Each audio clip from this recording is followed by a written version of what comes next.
नमस्कार दोस्तों, मैं शेख इमरान अहमद आपका लर्न हिंदी एक्सप्रेस चैनल में स्वागत करता हूं। मित्रों, दोस्तों आज हम अध्ययन करने वाले हैं हिंदी विषय से संबंधित अति महत्वपूर्ण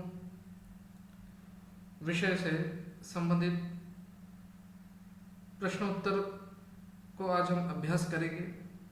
जो आपके पेपर में प्रीवियस ईयर पेपर में पूछे गए प्रश्न हैं, जो आपकी आगे आने वाली वैकेंसी है, चाहे आप आने वाली अपकमिंग आने वाली वैकेंसी जैसे आप एसएसबी टीजीटी, एसएसडी टीजीटी की और ओ स्टेट पात्रता परीक्षा की आप तैयारी कर रहे हैं, उसके साथ साथ दोस्तों एक और बात याद रखिएगा। जो एसएसबी पीजीटी अर्थात स्टेट सिलेक्शन बोर्ड उड़ीसा की पोस्ट ग्रेजुएट टीचर जो 11वीं और 12वीं कक्षा जो विद्यालय में 11वीं और 12वीं कक्षा जो ऐड हो चुके हैं, उसके संबंधित आगे एसएसबी पीजीटी और OPSC Orissa public service commission PGT की हिंदी की वैकेंसी आपको देखने के लिए मिल सकती है। यदि आप पीजीटी की तैयारी कर रहे हैं तो अति महत्वपूर्ण एसएसबी पीजीटी के संबंधित आज महत्वपूर्ण प्रश्नोत्तर को हम देखेंगे। दोस्तों यदि आप चैनल में नए हैं, लाइक कर दीजिए, ज़्यादा से ज़्यादा बच्चों को शेयर कर दीजिए, और चैनल में नए हैं तो सब्सक्राइब करना ना भूलें, और पास में ऑल नोटिफिकेशन ऑप्शन को प्रेस कर दीजिए ताकि ऐसे ही महत्वपूर्ण वीडियो मैं लाता रहूँ, रोज़ हम अध्ययन करते रहें और अपने लक्ष्य की ओर आगे बढ़ते रहें। तो चलिए दोस्तों, आज की कक्षा हम शुरू करते हैं। दोस्तों देखिए, आज मैं आप सभी के सामने जो SSB PGT state selection board post graduate teacher की जो परीक्षा हुई थी 2023 में, ठीक है, 2023 में जो परीक्षा हुई थी, 2023 में जो प्रश्न पूछे गए थे वो प्रश्न उत्तर को हम अभ्यास करेंगे, और ताकि आगे जो आने वाली वैकेंसी है पीजीटी की, उसमें हमें बहुत सहायता मिल पाए। ठीक है, तो चलिए दोस्तों, आज की कक्षा को शुरू करते हैं। देखते हैं किस तरह प्रश्न पूछे गए थे। पोस्ट ग्रेजुएट टीचर, ठीक है, non government aided higher secondary school, ठीक है ना। चलिए आगे बढ़ते हैं। देखिए पहला प्रश्न है,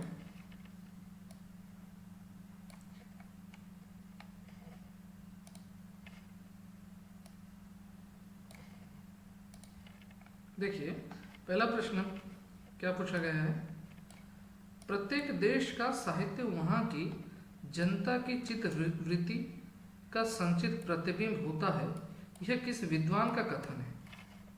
ठीक है, प्रत्येक देश का साहित्य वहाँ की जनता की चित्त वृत्ति का संचित प्रतिबिंब होता है, यह किस विद्वान का कथन है। पूछा गया प्रश्न है ये। रामकुमार वर्मा, रामचंद्र शुक्ल जी, सुमन राजे, डॉक्टर नागेंद्र। बताइए एक नंबर का उत्तर क्या है। एक नंबर का बी, रामचंद्र शुक्ल। ये प्रश्न अति महत्वपूर्ण है, ये लगभग परीक्षा में पूछे जाते हैं। आपकी यूजीसी नेट की परीक्षा हो या जो भी असिस्टेंट प्रोफेसर की परीक्षा हो, ये प्रश्न अति महत्वपूर्ण पूछे ही जाते हैं। ठीक है, याद रखिएगा। आचार्य रामचंद्र शुक्ल जी इनकी स्टेटमेंट है, ठीक है, पंक्तियां हैं, आचार्य रामचंद्र शुक्ल जी का कथन है, ये याद रखना। ठीक है, आगे बढ़ते हैं। 2 नंबर, विक्टोरिया के शासन में हिंदुस्तान ये अध्याय किस रचनाकार के इतिहास ग्रंथ का अंग है।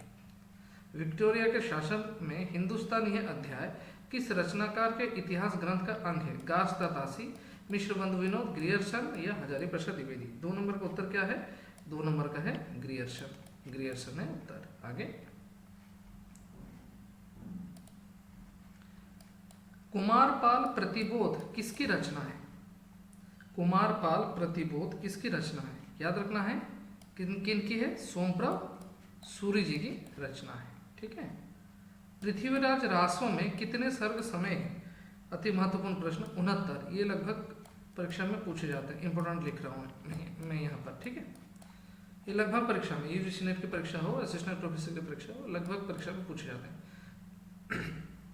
पृथ्वीराज रासों में कितने सर्ग समय है। 69। इनमें से कौन सा युग्म सही है, पूछे गए हैं इनमें से कौन सा युग्म सही है।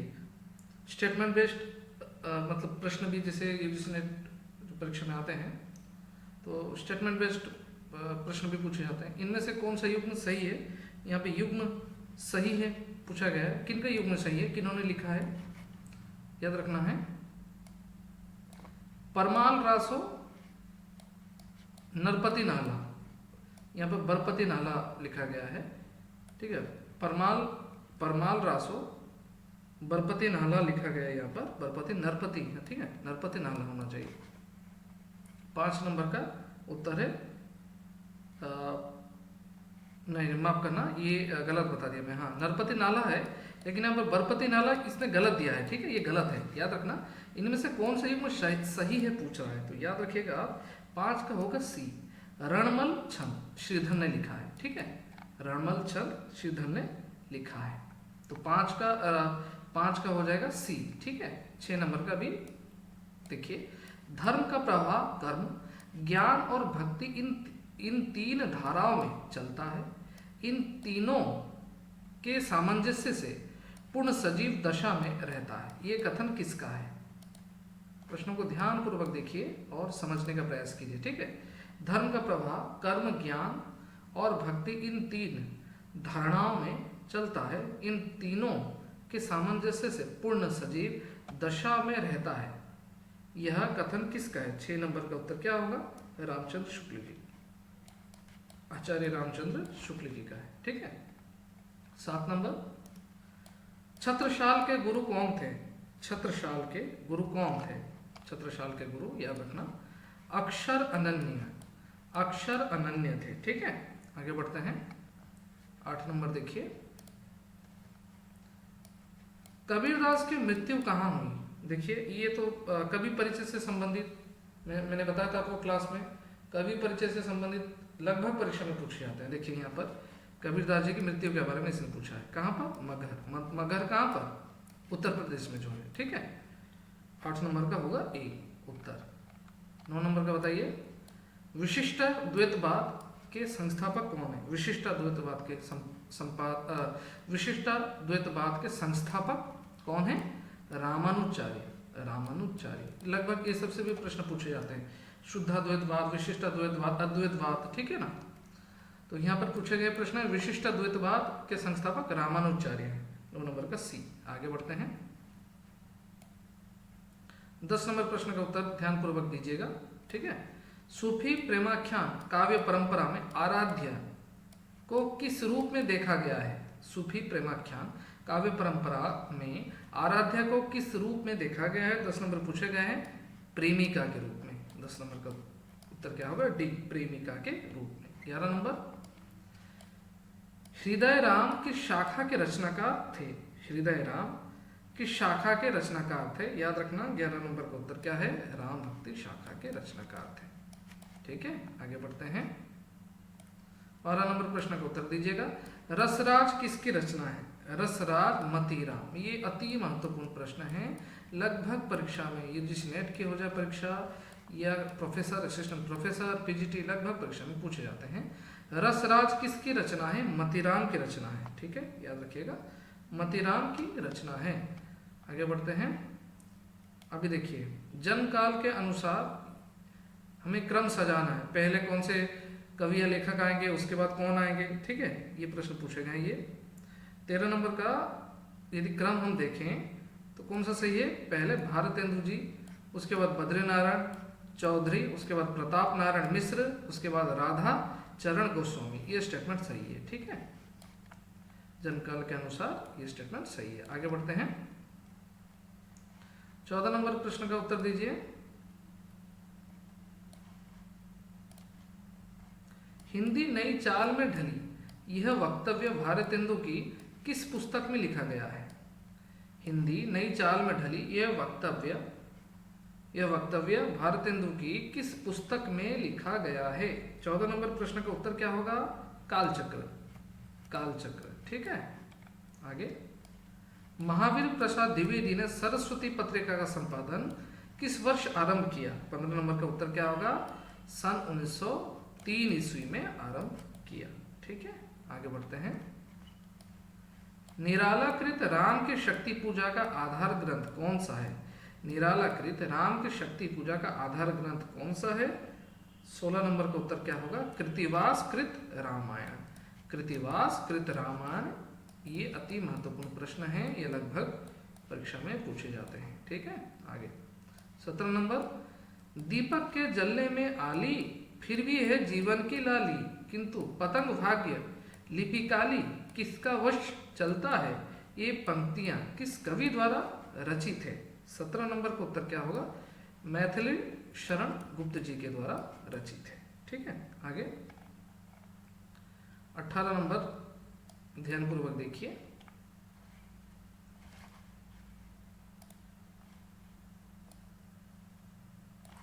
छायावाद के समर्थन में सर्वप्रथम लेख लिखने वाले लेखक कौन है? पूछा गया प्रश्न क्या है?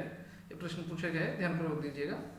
छायावाद के समर्थन में सर्वप्रथम लेख लिखने वाले लेखक हैं। 18 नंबर का प्रश्न का उत्तर क्या होगा?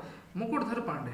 मुकुटधर पांडे होगा उत्तर। 19 नंबर, किस छायावादी कवि पर अरविंद दर्शन का प्रभाव दिखाई पड़ता है? 19 नंबर का उत्तर क्या है?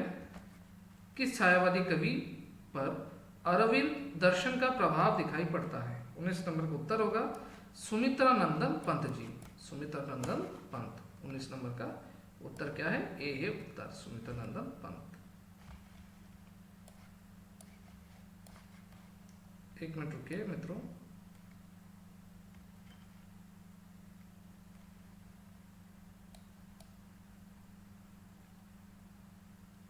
यहाँ पे ठीक है, थोड़ा सा नीचे स्क्रॉल हो गया था ऑटोमेटिक। ठीक है, आगे बढ़ते हैं। 20 नंबर का देखिए, दिनकर की निम्न रचनाओं का सही क्रम। रामधारी सिंह दिनकर जी के बारे मतलब रामधारी सिंह दिनकर जी के संबंधित प्रश्न पूछे गए हैं। तो दिनकर की निम्न रचनाओं का सही अनुक्रम क्या है? 20 नंबर का ए होगा। पहले रामधारी सिंह दिनकर जी ने कुरुक्षेत्र लिखा, उसके बाद रश्मिरथी, नीम के पत्ते और उर्वशी। ठीक है, आगे बढ़ते हैं। 21 नंबर, इनमें से कौन सी रचना मैथिलीशरण गुप्त जी की नहीं है? पूछा गया है, प्रश्न है। गंगावतरण। गंगावतरण मैथिलीशरण गुप्त जी के नहीं है, 21 का सी। और बाकी सब है। द्वापर है, साकेत है, यशोधरा आपकी एसएसबी टीजीटी की सिलेबस में है। ठीक है ना, महाकाव्य साकेत उन्होंने लिखा है मैथिलीशरण गुप्त जी, यशोधरा भी मैथिलीशरण गुप्त जी ने लिखा है, द्वापर भी लिखा है, लेकिन 21 नंबर 21 का उत्तर क्या होगा? सी। ठीक है, आगे 22 नंबर का देखिए, इन काव्य पंक्तियों को उनके कवियों के साथ सुमेलित करना है। 22 नंबर का उत्तर क्या होगा? 22 का पेट पीठ दोनों मिलकर एक, ये अज्ञे जी ने लिखा है। ठीक है, पेट पीठ दोनों मिलकर है एक, अज्ञे जी ने लिखा है, ये याद रखिएगा। 22 का ए होगा उत्तर।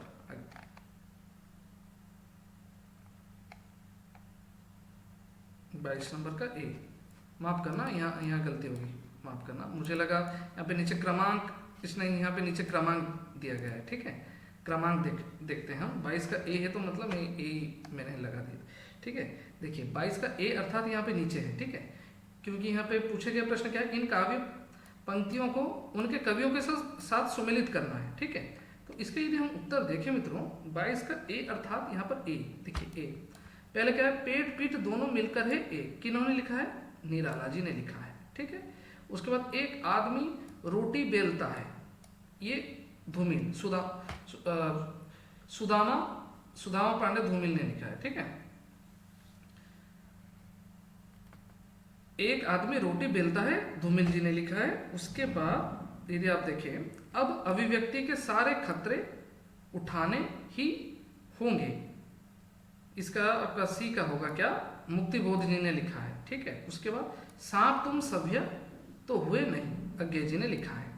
तो याद रखिएगा 22 नंबर का क्या होगा उत्तर? ए होगा उत्तर, ए होगा उत्तर। ठीक है, आगे बढ़ते हैं। देखिए 23 नंबर प्रश्न का उत्तर क्या है?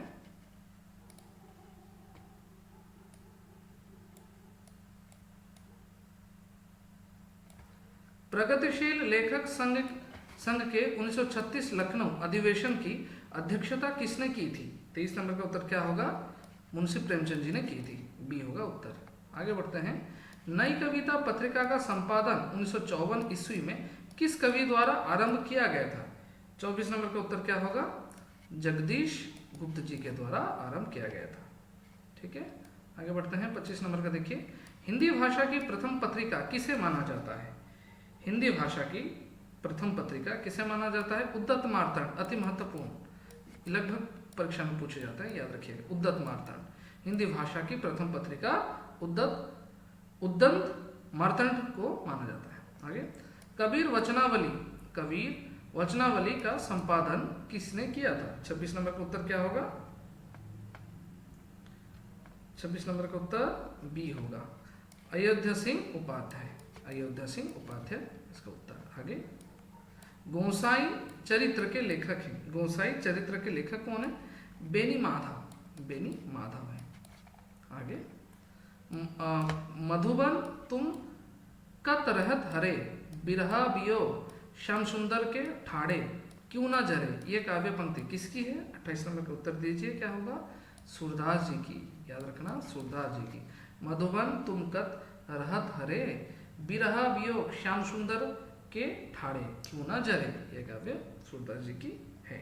आगे, कमल दल नैननी की उन्मानी, बिसरत नाही सखी, मोह मनते मंद मंद मुस्कानी, इन पंक्तियों के कवि कौन है? 29 नंबर का उत्तर क्या होगा? रही। 29 का होगा सी, रही। आगे बढ़ते हैं। 30 नंबर का उत्तर दीजिएगा, निम्नलिखित रचनाओं में से कौन सी रचना धनानंद की नहीं है? धनानंद की कौन सी रचना नहीं है? रीति मुक्त के कवि धनानंद जी। ठीक है, 30 नंबर का क्या होगा? इशकनामा। रीतिकाल के कवि धनानंद। रीतिकाल के आप जानते होंगे, रीतिसित, रीतिबद्ध और रीतिमुक्त। ठीक है, तो रीतिकाल के कवि कौन है? धनानंद जी है।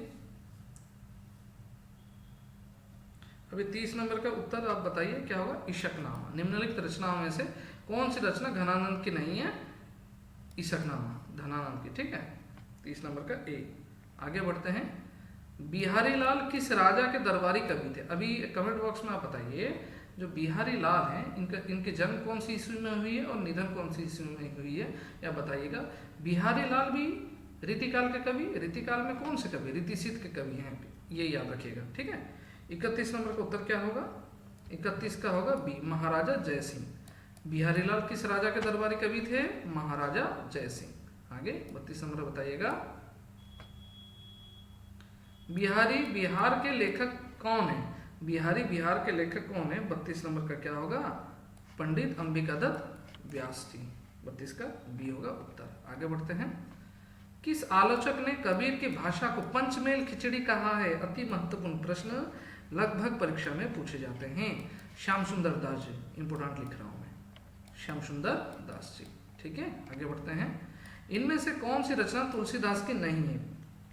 क्या पूछे गए प्रश्न है? इनमें से पूछे गए प्रश्न है तुलसीदास की रचना नहीं है, पूछे गए हैं। ठीक है, 34 नंबर का उत्तर क्या होगा? रामचंद्रिका तुलसीदास जी की नहीं है। रामचरितमानस के निम्न अध्यायों कांडों का सही अनुक्रम है। हाँ, रामचरितमानस में यदि अध्याय हम देखें, इसका सही अनुक्रम क्या है? अयोध्या कांड पहले, उसके बाद अरण्य कांड, उसके बाद सुंदर कांड, उसके बाद लंका कांड। 35 नंबर का सी है उत्तर। ठीक है, आगे, रीतिकाल के निम्न कवियों का सही कालक्रम लिखना है। रीतिकाल के कवियों का सही कालक्रम देखिए, पहले कौन? बिहारी, उसके बाद मतीराम, उसके बाद देव, उसके बाद घनानंद। ठीक है, देव उसके बाद घनानंद। 36 का ए होगा उत्तर। आगे बढ़ते हैं। प्रकाशन वर्ष के आधार पर प्रेमचंद के निम्न उपन्यासों का सही अनुक्रम पूछा गया है। ठीक है, तो यदि सही अनुक्रम हम देखें, मुंशी प्रेमचंद जी ने उपन्यास के आधार पर सर्वप्रथम कौन सा लिखा, उसके बाद कौन सा है, ये हम देखेंगे। याद रखना, पहला सेवा सदन, उसके बाद रंगभूमि, उसके बाद गबन, उसके बाद गोदान मुंशी प्रेमचंद जी ने लिखा है। ठीक है, तो इसका उत्तर यदि हम देखें 37 नंबर का डी होगा उत्तर। ठीक है, आगे बढ़ते हैं। निम्नलिखित में से गोदान उपन्यास में वर्णित गांव कौन सा है? गोदान उपन्यास में वर्णित गांव कौन सा है? बेलारी। याद रखना, बेलारी। 38 नंबर का उत्तर क्या होगा? बी होगा बेलारी। गोदान उपन्यास में किसके बारे में बताया गया है? होरी और धनिया ना।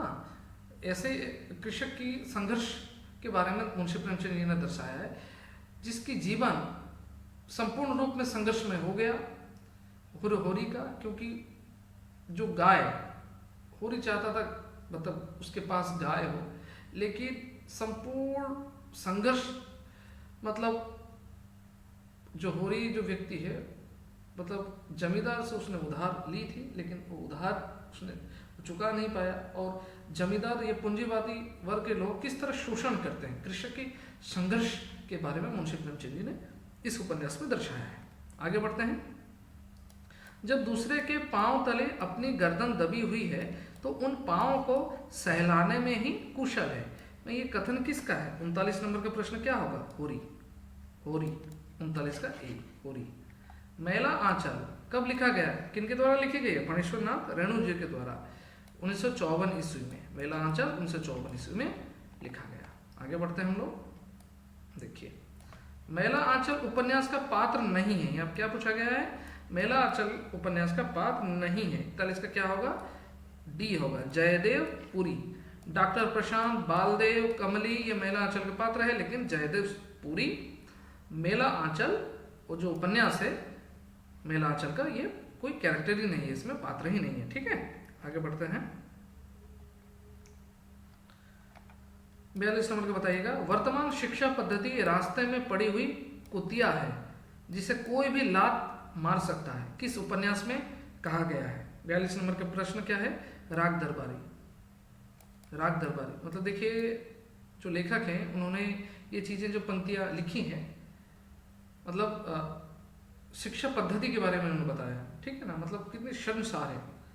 जो देखिए, क्योंकि सही बात है, जो शिक्षा पद्धति बच्चों को मतलब यदि युवा पीढ़ी को सही तरीके से पढ़ाई के बाद यदि रोजगार ना दे पाए, यदि वो युवा पीढ़ी यदि बेरोजगार हो जाए, उसे मतलब पढ़ाई के साथ साथ सही तरह से कोई कौशल ना सिखाया जाए, ऐसी शिक्षा पद्धति के बारे में मतलब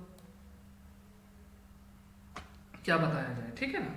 42 नंबर का उत्तर क्या होगा? राग दरबारी। 42 नंबर का सी। निम्नलिखित में से किस उपन्यास में शिवपालगंज की कहानी वर्णित है? 43 नंबर का क्या है? राग दरबारी। 43 नंबर का ए होगा उत्तर। आगे, परिंदे कहानी का पात्र गिरीश नेगी किस रेजिमेंट का कैप्टन था? 44 नंबर का क्या होगा उत्तर? कुमायूं रेजिमेंट। ठीक है। मलबे का मालिक कहानी में लोग लाहौर से अमृतसर क्यों आए थे? 45 नंबर का उत्तर दीजिए। हॉकी का मैच देखने। हॉकी का मैच देखने आए थे। 45 का ए होगा उत्तर। 46 नंबर का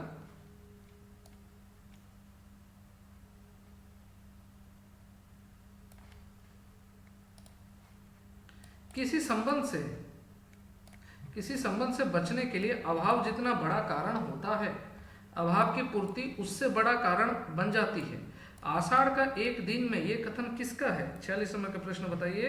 अंबिका का। महत्वपूर्ण प्रश्न, लगभग सभी परीक्षा में पूछे जाते हैं। एसएसबी टीजीटी में आषाढ़ का एक दिन है। ठीक है, ये परीक्षा में प्रश्न पूछे जाते हैं लगभग परीक्षा में। ये आप पंक्ति याद रखिएगा, अंबिका का है। 47 नंबर, स्कंदगुप्त नाटक का पात्र नहीं है। स्कंदगुप्त नाटक का पात्र नहीं है। सन 1928 ईस्वी में इसका प्रकाशन है ना, स्कंदगुप्त का। जयशंकर प्रसाद जी ने लिखा है ये नाटक। 47 नंबर का उत्तर क्या होगा? नागदत्त। नागदत्त नहीं है, और बाकी सब है। शर्नाक, खिंगेल, पर्णदत्त, स्कंदगुप्त का नाटक का पात्र कौन नहीं है? नागदत्त नहीं है। 47 का डी होगा उत्तर। आगे, अधिकार सुख कितना मादक और साराहीन है, ये कथन किसके द्वारा कहा गया है? 48 नंबर का उत्तर क्या होगा?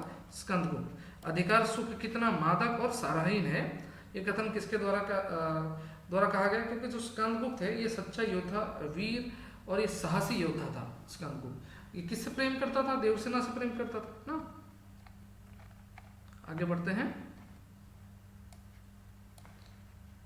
49 नंबर का प्रश्न ध्यानपूर्वक देखिएगा। गुन्नौर की रानी एकांकी के लेखक कौन है? गुन्नौर की रानी एकांकी के लेखक कौन है? 49 नंबर का उत्तर बताइए। डी होगा, काशीनाथ खत्री।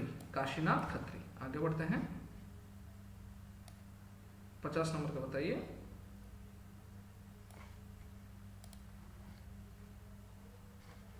बड़ा नाटक यदि उपवन के समान है तो एकांकी स्वतंत्र रूप से एक गमला है जिसमें मात्र एक प्रधान है, कोई अप्रधान प्रसंग नहीं है। एकांकी के संबंध में ये कथन किस विद्वान का दिया हुआ है? 50 नंबर का उत्तर क्या होगा? विष्णु प्रभाकर। विष्णु प्रभाकर। ठीक है, आगे। चिंतामणि भाग 3 के संपादक कौन है? चिंतामणि भाग 3 के संपादक कौन है? बताइए, इस प्रश्न का उत्तर दीजिए। नामवर सिंह। नामवर सिंह। चिंतामणि भाग 3 के संपादक कौन है? नामवर सिंह। ठीक है, 51 का सी।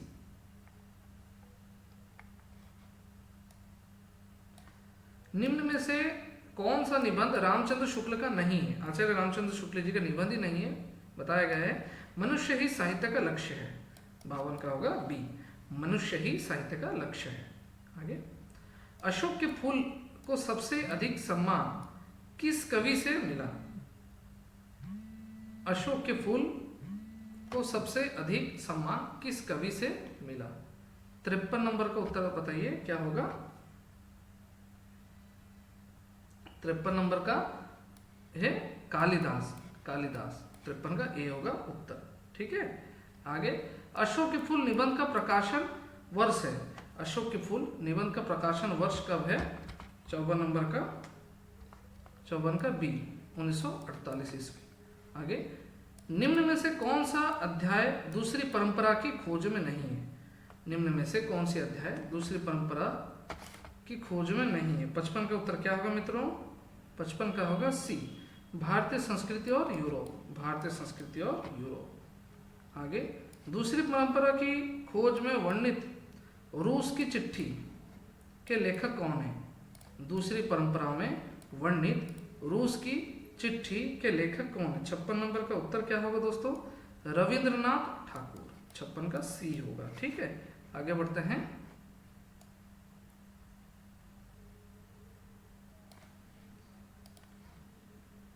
57 नंबर का बताइए। नामवर सिंह की पुस्तक दूसरी परंपरा की खोज के अनुसार हजारी प्रसाद द्विवेदी अपनी अंतिम पुस्तक किस विद्वान पर लिखना चाहते थे? 57 नंबर का उत्तर क्या होगा? तुलसीदास। 57 का ए है उत्तर। आगे। भाषा यादृच्छिक ध्वनि संकेतों की वह व्यवस्था है जिसके माध्यम से सामाजिक समूह परस्पर सहयोग करते हैं। यह कथन किनका है? 58 नंबर का उत्तर क्या होगा? ब्लॉक तथा ट्रेगर। ब्लॉक तथा ट्रेगर का है। ठीक है, 58 का डी है उत्तर। बधेली बोली। बधेली बोली किस अपभ्रंश से विकसित है? बधेली बोली किस अपभ्रंश से विकसित है? ठीक है, एक मिनट रुकिए मित्रों।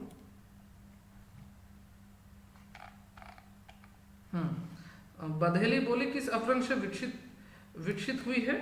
59 नंबर का उत्तर क्या है? 59 का सी, अर्धमागधी। अर्धमागधी। आगे। भारतीय भाषा परिवार किस भाषा खंड का हिस्सा है? भारतीय भाषा परिवार किस भाषा खंड का हिस्सा है? 60 नंबर का उत्तर क्या होगा दोस्तों? यूरेशिया खंड। 60 का बी होगा, यूरेशिया खंड। आगे। निम्न भाषाओं का सही कालक्रम क्या है? पहले लौकिक, उसके बाद संस्कृत, उसके बाद पाली, उसके बाद प्राकृत, उसके बाद अपभ्रंश। ये सही है। ठीक है, ये उत्तर 61 का बी है उत्तर। ठीक है, 62। हिंदी वर्णमाला में अंग और आह क्या है? ये बहुत आसान प्रश्न पूछे गए। ये हिंदी वर्णमाला में अंग और आह क्या है? 62 नंबर का उत्तर बताइए। डी हो, अयोगवाह। इसे अयोगवाह कहते हैं, क्योंकि हिंदी में यदि कुल वर्ण देखें, यदि वर्ण में स्वर वर्ण हम देखें तो 11 है, अंग और आह, ये अयोगवाह है। ठीक है। 63 नंबर, निम्नलिखित में से कौन सी भाषा आर्य भाषाओं में शामिल नहीं है? 63 नंबर का उत्तर क्या है? अरबी। अरबी। 63 का डी है। हिंदी का प्रथम व्याकरण लिखने वाले विद्वान कौन है? 64 नंबर का क्या है? जेशुआ केटलर। जेशुआ केटलर। 64 का बी है उत्तर। आगे। संविधान समिति ने हिंदी को राजभाषा बनाने का निर्णय कब लिया था? 65 नंबर का उत्तर बताइए। 14/9/1949। हाँ, ये याद रखिएगा क्योंकि हिंदी को राष्ट्रभाषा का तो दर्जा मिला नहीं है अब तक, लेकिन हिंदी को राजभाषा का दर्जा मिला है कब, ये आप याद रखना, 14/9/1949 में संविधान समिति ने हिंदी को राजभाषा बनाने का निर्णय 14/9/1949 को दिया। ठीक है। प्रथम राजभाषा आयोग की स्थापना कब हुई थी? 66 नंबर का बताइए, 66 नंबर का डी होगा 7/6/1955। ठीक है, आगे बढ़ते हैं। नागरी लिपि का विकास किस लिपि से हुआ? नागरी लिपि का विकास किस लिपि से? ब्राह्मी लिपि से। ठीक है, आगे। संविधान के किस संशोधन अधिनियम के तहत कोंकणी भाषा को 8वीं अनुसूची में जोड़ा गया है? कोंकणी भाषा को 68 नंबर का सी 71, क्या होगा? 68 का सी होगा। किस अनुच्छेद के अनुसार संसद यदि राजभाषा से संबंधित कोई विधेयक या संशोधन प्रस्तावित करना चाहे तो राष्ट्रपति की पूर्व मंजूरी लेनी पड़ेगी? ये 69 नंबर का उत्तर क्या होगा? ये होगा अनुच्छेद 349। हिंदी भाषा के प्रचार, उसके विकास तथा भारत की सामाजिक संस्कृति के सभी तत्वों की अभिव्यक्ति का उल्लेख किस अनुच्छेद में किया गया है? 70 नंबर का उत्तर क्या होगा मित्रों? 351। 70 का डी है उत्तर। आगे। भारतीय संविधान के 8वीं अनुसूची में वर्तमान कितनी भाषाओं को मान्यता प्राप्त है? 71 नंबर प्रश्न का उत्तर बताइए। 22 तो है ना। भारतीय संविधान के 8वीं अनुसूची में वर्तमान कितनी भाषाओं? 8वीं अनुसूची में 22 भाषाओं को मान्यता दी गई है। किस नियम के अंतर्गत हिंदी को प्रभावी ढंग से लागू करने के लिए भारतवर्ष को 3 क्षेत्रों में बांटा गया है? 72 नंबर का बताइए क्या होगा? डी राजभाषा नियम 1976। 72 का डी है। 12वां विश्व हिंदी सम्मेलन 2023 किस देश में आयोजित किया गया था? 73 नंबर का बताइए। फिजी, याद रखना, फिजी। 73 का बी। रसात्मक वाक्य को काव्य मानने वाले आचार्य हैं? 74 नंबर का बताइए। विश्वनाथ होगा। 74 का डी। आगे। निम्नलिखित वर्गों में काल क्रमानुसार आचार्यों का कौन सा क्रम ठीक है? हाँ, इसमें बताएगा काल क्रमानुसार आचार्यों का, सबसे पहले कौन से आचार्य आएंगे, उसके बाद कौन से आचार्य, उसके मतलब पहले कौन से कवि, उसके बाद कौन से कवि, क्रमांक पूछा गया मित्रों। ठीक है। 75 नंबर का क्या होगा? बी होगा उत्तर, बी। पहले कौन आएंगे? दंडी, उसके बाद वामन, उसके बाद आनंद वर्धन, उसके बाद मम्मट। ठीक है, दंडी, वामन, आनंद वर्धन, उसके बाद मम्मट। 75 का डी है, 75 का बी है उत्तर। ठीक है, आगे बढ़ते हैं। काव्य का प्रयोजन कांता समित उपदेश देना है, ये किस विद्वान का कथन है? काव्य का प्रयोजन कांता समित उपदेश देना है, यह किस विद्वान का कथन है? 76 का क्या होगा? 76 का सी मम्मट का है। भरत मुनि के रस सूत्र में निम्नलिखित में से किसका उल्लेख नहीं है? पूछा गया है। 77 नंबर का क्या होगा? स्थायी भाव का उल्लेख नहीं है। ठीक है। रस सिद्धांत की व्याख्या में अनुमितिवाद का संबंध किस आचार्य से है? 78 नंबर का उत्तर क्या है? शंकुक आचार्य का है।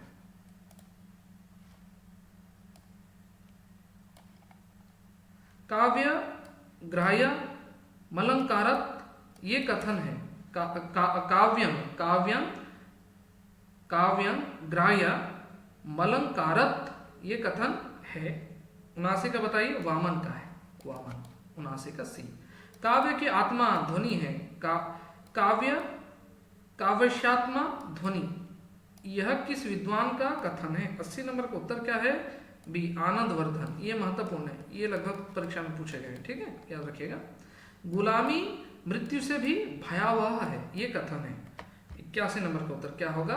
गुलामी मृत्यु से भी भयावह है, ये कथन है प्लेटो का। 81 का बी। विरेचन सिद्धांत के जनक है, विरेचन सिद्धांत के जनक है अरस्तु। ये इंपॉर्टेंट है, लगभग प्रश्न परीक्षा में पूछे गए हैं। ठीक है, जो मैं इंपॉर्टेंट लिख रहा हूँ उससे ज़्यादा ध्यान दीजिएगा। ठीक है, क्योंकि लगभग परीक्षा में पूछे गए प्रश्न। 83 का बताइए। द वेस्ट लैंड के रचनाकार हैं? द वेस्ट लैंड के रचनाकार हैं टी.एस. इलियट। 83 का ए। इनमें से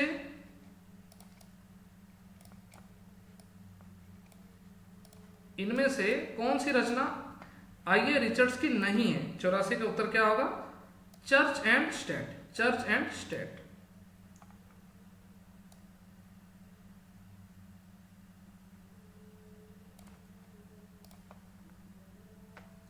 किस सिद्धांत के अनुसार कविता का ध्येय मनुष्य की अधिक से अधिक वृत्तियों को संतुष्ट करके उनमें संतुलन स्थापित करना है? 85 का क्या होगा मित्रों? मूल्य सिद्धांत। 85 का डी होगा मूल्य सिद्धांत। आगे, होरेस ने अपने ग्रंथ आर्स पोइटिका में किन दो भाषाओं का तुलनात्मक अध्ययन किया था? 86 का क्या होगा? 86 का होगा ए, यूनानी और लातीनी। 86 का ए है उत्तर। आगे 87 नंबर, निम्न में से कौन सा लक्षण तुलनात्मक साहित्य का नहीं है? 87 का क्या होगा? बी, साहित्य के बाह्य रूपों को महत्व प्रदान करना। 87 का क्या होगा? बी होगा उत्तर। आगे, तुलनात्मक साहित्य साहित्य के समग्र रूप का अंतर्राष्ट्रीय परिप्रेक्ष्य में अध्ययन करता है, जिसके मूल में ये भावना निहित रहती है कि साहित्यिक सृजन और आस्वादन की चेतना जातीय एवं राजनीतिक भौगोलिक सीमाओं से मुक्त, एक रस और अखंड होती है। तुलनात्मक साहित्य की यह परिभाषा किस विद्वान ने दी है? 88 नंबर का उत्तर क्या होगा?